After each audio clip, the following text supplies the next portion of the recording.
Thank you for joining me. I'm Gord Long.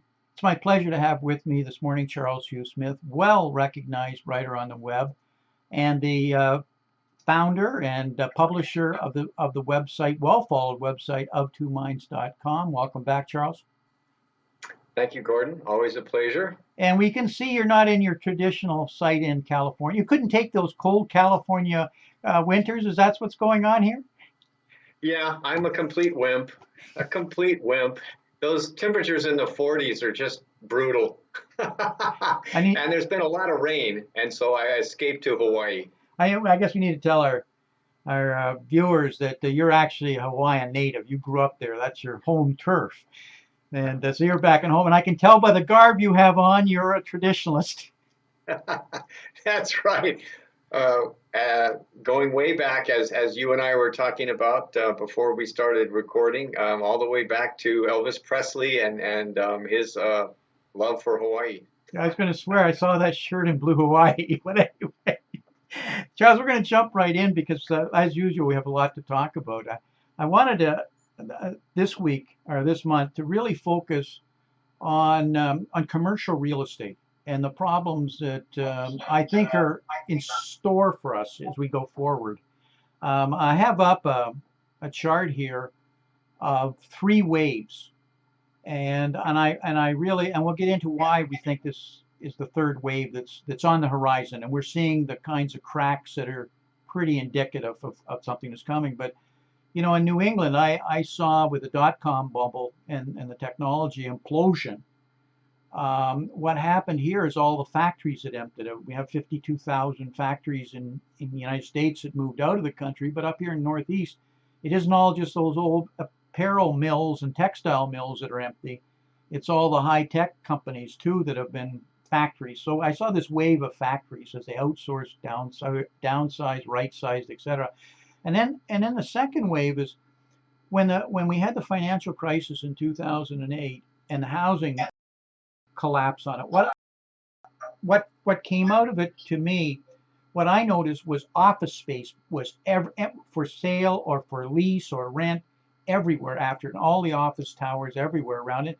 And the reason for it is there were so many people that were mortgage brokers, real estate agents, contractors, all of the things that live off of in some fashion the whole housing market. So we have a glut of office space still, and factories, though they've been repurposed somewhat. And but what's been replaced in real has been this massive build out in retail here, and big box stores, malls, franchises, etc. And I think that's the next wave that's coming. And the question is why that would be. Are you seeing the same thing? Right, Gordon. And I think I would try to put this context in our discussion today is that we're looking at the confluence of retail, which is being revolutionized by the internet and automated kiosks and online shopping, and a vast expansion of commercial real estate in retail. In other words, we have thousands of malls and many companies that have hundreds or thousands of outlets in each of these malls. And then we're going to talk about the financial consequences as retail slumps, then what happens to commercial real estate, and then what are the knock-on effects of the decline of the value of commercial real estate. Yeah, everybody knows that commercial real estate overall is massive, but every other type of market, whether even when we do the equity and bond markets and put them together, pale in comparison to commercial real estate. Like in the United States, there's $13 trillion. It's 5 times, it's a fifth of the GDP of the country. So of the global GDP, I meant to say. So that's just the U.S. commercial real estate, and so it's massive. So, and even a slight problem has huge consequences. It doesn't have to be devastated, but when you get to this number and you get 10% adjustment, we're talking trillions of dollars. That in itself is the problem. And as you correctly point out, it's so intertwined and tied together. So something that happens in retail spills over into office, industrial, commercial, other ends of the real estate because it affects rollovers, financing, securitization, etc.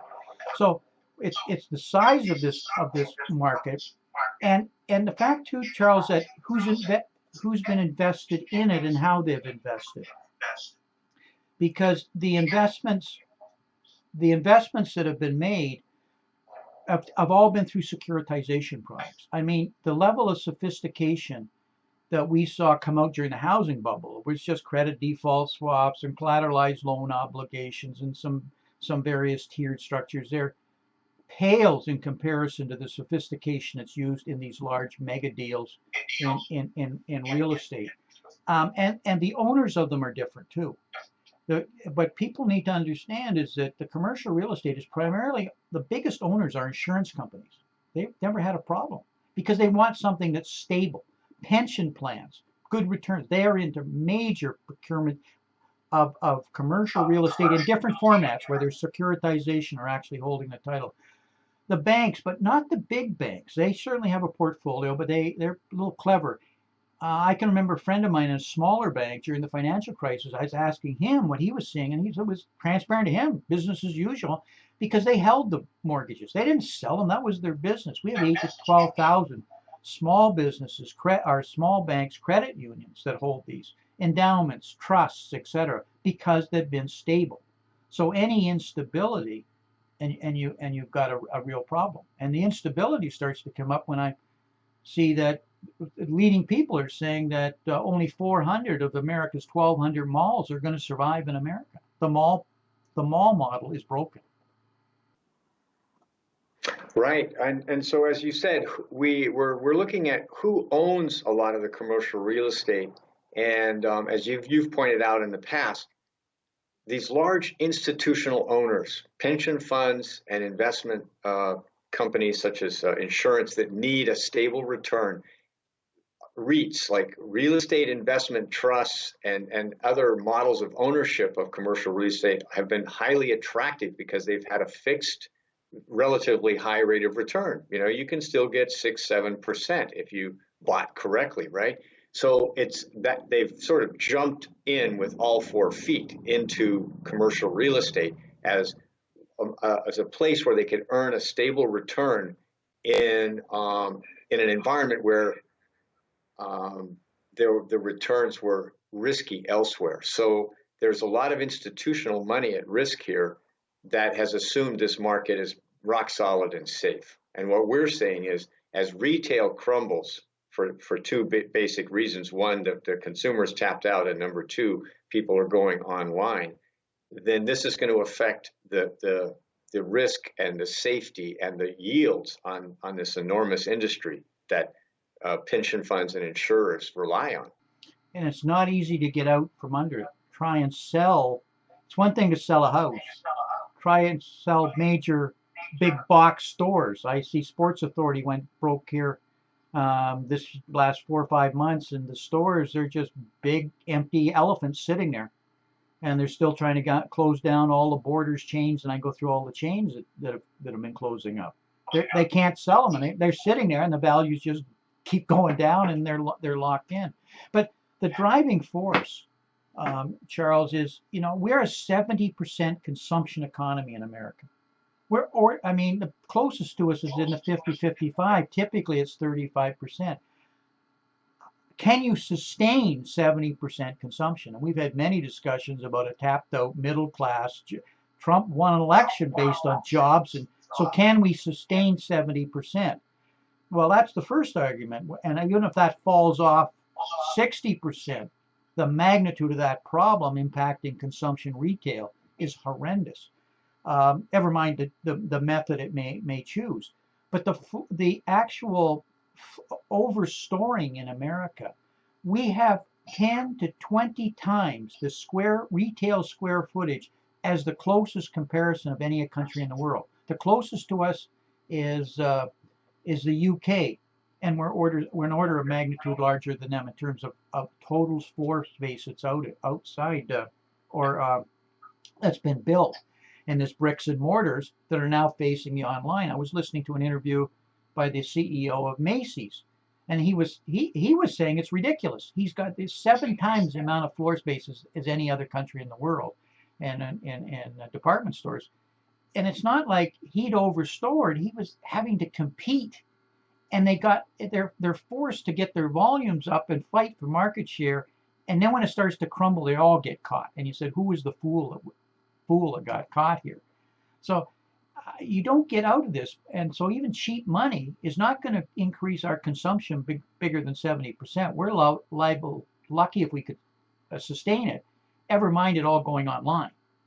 And that in itself is massive. Everybody understands it, but I don't think everybody fully appreciates it because it's happening at a faster rate than a lot of these people can get out from under their real estate assets. Right, right. I'd make 2 points, Gordon. One is that we're talking specifically today about malls and large, retail only properties. But they've built a lot of housing in the Bay Area because of the tech boom and the influx of hundreds of thousands of people. Every one of these buildings typically are there 4 or 5 stories, 4 stories of housing above a floor of retail, and so there's dozens and dozens and dozens of small properties that rely on retail for a big part of the value of the property. So we're actually talking about, in terms of like an excess of commercial real estate, it goes way beyond the malls. But let's talk about the malls, because you recently visited your local big mall, and you took some photos and video, and I have found it very astonishing how empty that mall is. Yeah, exactly. Charles, when was the last time you went into a major mall yourself? Do you recall? I have to say it was probably a decade ago. I don't think that's unusual. For me, it's probably been, a rush maybe 4 or 5 Christmases ago. My wife, none of what I'm going to say was really a surprise to her. It was like, Gordon, you're not paying attention. And it's one thing to hear it or to read it or say, yeah, okay, you two aren't telling me anything more than I didn't already know, but go to the mall. And I'm not talking about the ones that are shutting down and closing down.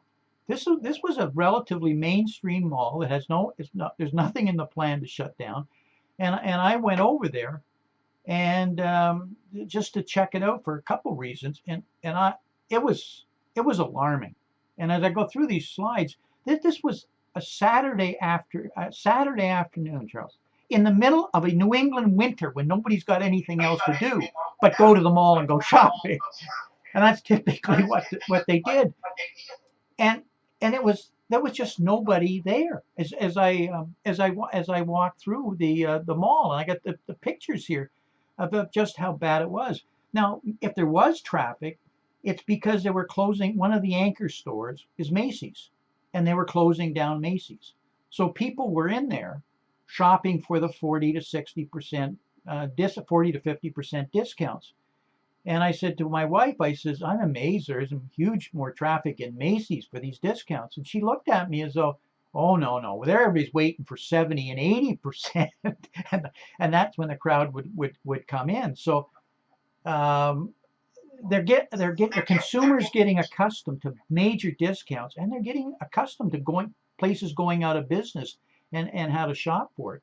And even when I saw where the activity was all of the materials that they use for retailing, the tables and the chairs and the displays, people were in buying them, and I think they were smaller retailers or other people are picking up stuff for their houses, because some of the interior was quite very expensive. I saw tables that were like a couple $1,000 going for $25 if you lugged them out that day. I mean, it was pretty stunning. But it was more going on than that too. At Sears is a big mall at the other end of this particular. It used to be it's a 4-star mall, 4 ends to it. And one of the stars was J.C. Penney, which has been closed down for a while. And then another one of the end is Sears, and it's still open. But I went through it, and it was a skeleton of itself. And the reason I always used to go to was the big tools section. Craftsman tools, etc. And I went in there, and there was two people and clerks, and they had nothing to do. The number of the lights were shut down to save energy costs. And I found out that they'd sold the Craftsman brand to Black and Decker as they stripped it down, and the Kenmore and those other the brands they're selling off. It was a shell of itself, and there was hardly any traffic that was in it. So I left this wondering how they could even stay open. And I got a chart here that shows you look at all these places, not just in the malls, but whether we're talking about Walmarts or Targets, etc., compared to Amazon, they're just getting completely killed. And this is not about Amazon, is the shift to online. They're all trying to go online, but they're sitting on this anchor of floor space that they're going to do something about. And somebody owns it. And they don't own it. We need to make sure we know that Macy's and J.C. Penney's and they don't own it. They're just leasing it. And it's the people and the developers that are sitting, and the REITs and the pensions and insurance companies that are sitting on all this real estate that have been getting this great lolly every month. Right, right. And so, Gordon, maybe it's a time to mention to people that aren't that familiar with retail is that, retail's floor space is actually quite expensive. You can pay $3, $4 a square foot, right? And where office space can be 50 cents a foot or maybe $1. So what we're talking about is a whole model where people are paying a lot of money for retail space, right? And that revenue is what supports the collateral, the value of these retail properties. Well, if you repurpose that mall space or retail space and it drops to like an occasional, like what you've seen in the mall that we can talk about later, that it's being used for classrooms or occasional seminars, or these kinds of uses are worth maybe 50 cents a square foot, not $3. So you're going to see a massive reduction in revenues generated by this retail space when they get repurposed out of retail. Exactly, Charles. It's exactly right. And now take it one step forward and understand that how the real estate is financed is different than your mortgage on their house. Commercial real estate typically is on a 5-year lease or a 10-year lease. And the reason it's done that way is because the owners, the financiers, I'll call it the banks here for lack of better words, they want to know that the underlying collateral, when they roll it over and refinance, is still there. Because if it's not there, they want collateral. And the reason they have to operate that way is when these developer and owners go broke, they just walk away and send jingle mail. They just send them the keys, and there's no assets. And if you're the bank, that mall or that property, that retail place facility better be worth the money you got tied up. So that's why you refinance it on a relatively short basis. But let's just say in 10 years, the amount of rollover money that's due, and I'm not talking about interest rates going up, because we know they'll never go up, right? Even with but if they were, forget that problem here for a second. And so that they're not don't have the revenue coming in. How are they going to who's going to refinance it? And where's the money that they're going to have to put in, the owners, to be able to get the 20 or 30% down that they really demand, because the values would have plummeted, are dropping.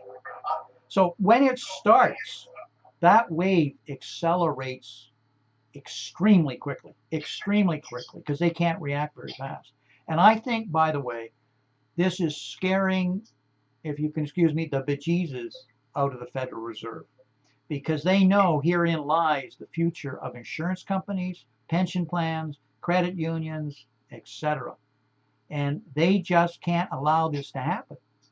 But how do they do it? They can't change consumption, which they're trying, and they certainly can't stop this wave of going online. The millennials, that's how they buy now. They're changing a demographic. And ever mind the average American is consumers tapped out. Right. Well, Gordon, I want to mention that you've done some excellent reporting here by actually going out, and you spent time, in the field, and then you're tying it into a very complicated financial system based on that retail front end. And that's what if anybody that has a takeaway from our program, I hope it's that they that the impact of the revolution in retailing is this gigantic wave that's going to wash through our financial system. And when I heard you discussing the Federal Reserve's impotence, if you will, about fixing this, I was thinking about two things. One is the illiquidity of this market, which you mentioned earlier in the program. And I can tell you from my personal experience with people I know who invested in REITs as individual investors, when this goes south, you've got nobody to sell to. Maybe you can sell it for $1, literally. You put 500,000 in. Well, once the income declines to where it's no longer a profitable enterprise, the value basically goes to zero. And that's stunning to people who are used to like dealing in a stock market or a bond where even in a disaster, you might lose 30% and you can still recover 70. No, and we're talking about a market where you're completely wiped out. And so then you go, well, what's the Federal Reserve going to do? Buy every closing dead mall in America? I mean, that's not really a solution. They're going to come in. I would speculate on this, Charles. They're going to come in and guarantee collateral values. They're going to use things called contingent liabilities to start securing them if it gets out of control. And that in itself is problematic, but I can see it happening. And for example, just to put that into perspective, Charles, right now we believe the United States debt's $20 trillion. At least that's what Trump and the Congress tells us. Well, it's not 20 trillion, it's 84 trillion because they don't put in unfunded liabilities, Medicare, Social Security, etc. So, and we have 75 million baby boomers, 10,000 a month now retiring, not paying in as tax revenues are falling and it's coming due. So that's a problem. But we don't. It isn't 84 trillion. I only wished it was only 84 trillion. It's actually 220 trillion. And everybody says to me, well, I don't get it. What's 220 trillion? Well, we have to understand that's called the fiscal gap. And the difference between it is that when let's say we bailed out Puerto Rico. Well, when we bail out Puerto Rico, we don't give them money. What we do to the banks is we say to the banks, if you lend money to Puerto Rico, we will guarantee the payments if they can't come through. It's a contingent liability. It's on our books. We don't pay anything. We're all right until Puerto Rico, and I don't mean to pick on Puerto Rico, until they can't make a go of it. Of course, the banks go to Puerto Rico and say, your fees now are 17%, not 8%, because you're high risk. But they know they really aren't high risk because the U.S. government will back them up. So they don't mind doing it. It's a great payday. The problem is the United States is sitting on 220 trillion. Heaven help us if we have a recession or a global slowdown, how much of that comes due? Because even forget 10%, 5%, I believe, is $10 trillion on a $20 trillion debt that we think we have right now. Even 2%. It's the same way that they will use these contingent liabilities to bankroll the bailouts of these insurance companies, et cetera. The problem this time is if interest rates are going up and we can't pay the 20 trillion, never mind the 84 trillion, you see the problem? We're running out of runway. I hope that wasn't too complex.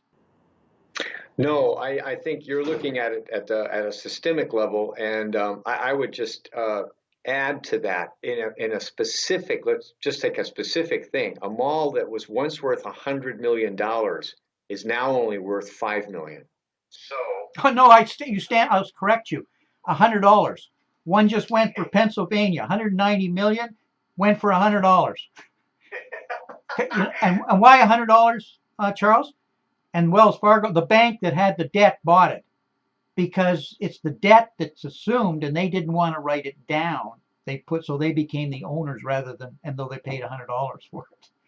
Wow, there's a huge write down of valuation, right? That we're talking about here. Collateral is going to disappear. Someone's going to have to absorb it somewhere, and you can mask it, you can hide it, you can play games with it, but that's the loss.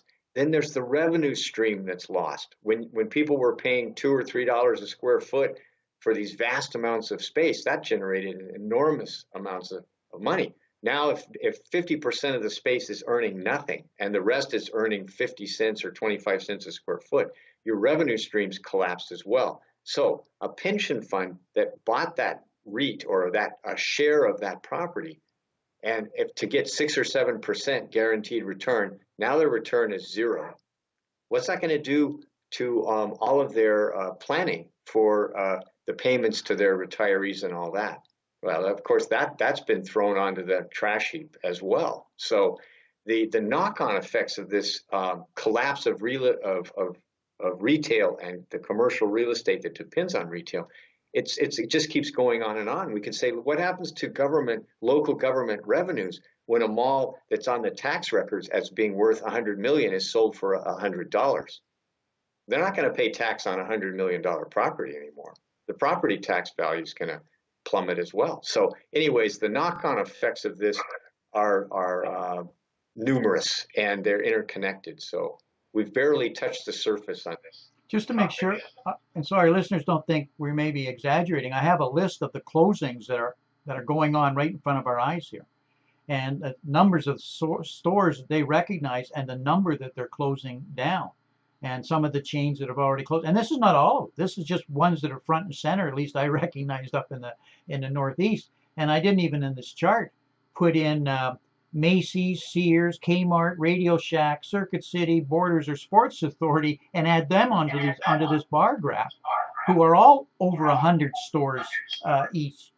And it's going on, but this was announced today, and this is announced tomorrow, and you're not putting it all together to see the magnitude of a growing larger and larger wave. And the banks are not lending anymore. They have stopped lending. But it's just these securitization products that flow through to these people chasing yield that's temporarily keeping it going. I see this in this banking chart that I have here. Prices are through the roof, and are starting to come off in the major centers. New York's apartment complexes are plummeting, are down from what their highs, etc. So we've already hit the peak and is rolling over. But the credit cycle's turned, Charles. I believe the business cycle's turning. I think there's a potential for a U.S. recession. A lot of the things I would applaud Trump that he's doing. They're very positive, but they're talk so far, and it take a long time to implement. And Congress isn't exactly the speedy, quick kid in the block. But they're not going to change the business cycle.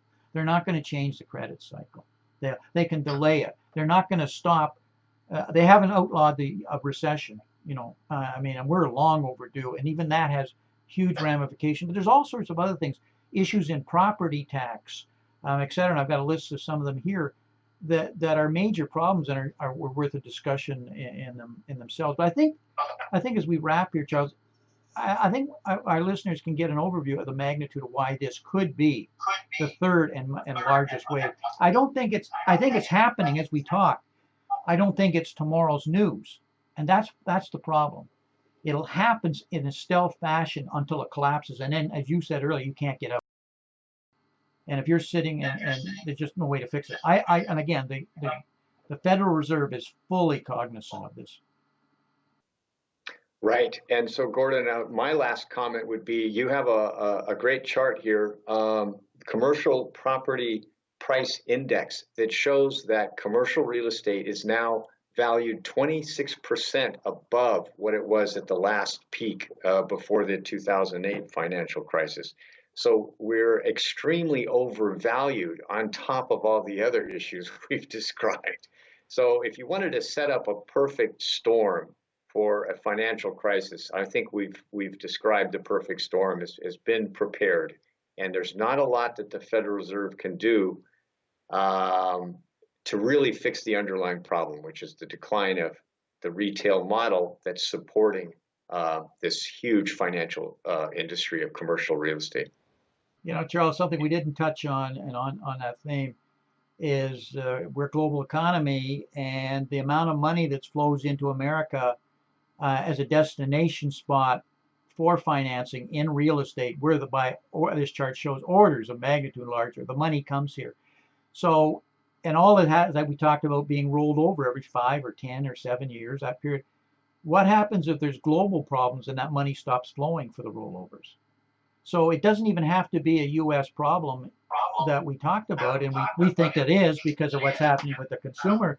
It could be a European banking crisis.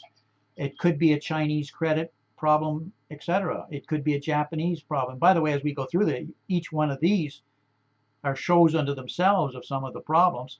So, and it just takes a small ripple on something this large to cause huge problems that won't be as simple as the 2008 where we rush in and we can fix it because we could get control of the banking system. This thing's so intertwined and so complex with financing, that it'll be like standing on the Titanic, watching that iceberg, and there's nothing you can do about it because the wheel just doesn't turn it. That's right. That's right. I mean, the subprime mortgage problem was solved with a couple of $1 trillion, backing up everything. The subprime mortgages that were actually a problem were less than $1 trillion. So we're talking about an industry that's so much larger than the subprime thing that was the first domino that toppled all the other dominoes in 2008. So, And it'll be global. This may start in the States or may start somewhere else and then flood into America, cause real estate here, but it'll be global financing because it'll be the securitization industry that'll freeze up and how it uses repos, etc. And we're already seeing it with what I'll call a euro dollar shortage right now globally for financing and having to use swaps. And that in itself is another show. We're seeing all the signs, but it's not tomorrow's news or a week after, but it is going to be news at some point. But it takes that. You need a long lead time to prepare yourself for this one. Any closing comments, Charles?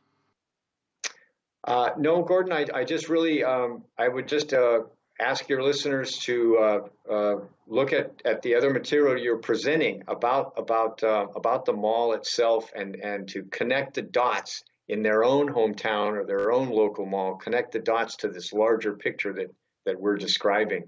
And if it's sobering and it's something to consider because we're ahead of the curve here and it's at the right time to understand what's coming is before the wave hits.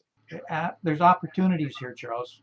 As depressed as I was when I came out of the malls and was driving home, time I got home, I was awfully excited. And it suddenly hit me what I had really seen.